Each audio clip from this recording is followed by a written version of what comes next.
9-year-old Shubo and his cousin Ronnie are mechanics. They work in one of the city's workshops, where they weld and hammer engine parts all day.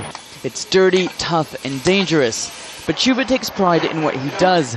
He says it's worth it, because at the end of the month, he earns the equivalent of $8.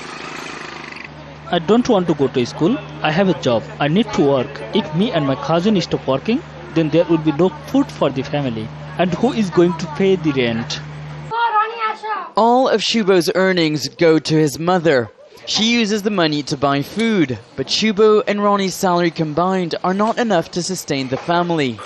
It's a struggle for money at the end of the month. Of course I don't want my children to work, but we don't have any other options. When I was young, I had to work too. That's how it is. The law says that children under 14 are not allowed to work, but this is rarely enforced. With the country's population growing rapidly, child labor in Bangladesh is on the rise. According to UNICEF, at least 17% of children in Bangladesh work. Legislation is necessary but not sufficient. Education is the key.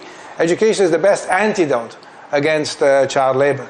If children can be educated, they will not themselves be involved in labor, but most importantly, their children will very likely not be involved in labor as well.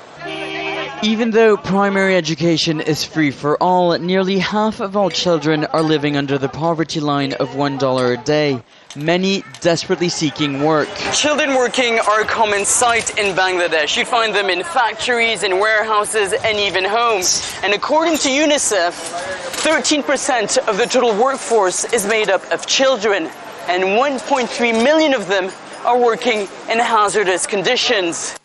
The cheap labor that children provide helps business owners like Mohammed to increase their profits. If you take them young, they are sharp and agile, and with their little hands, they are very quick at learning the trade.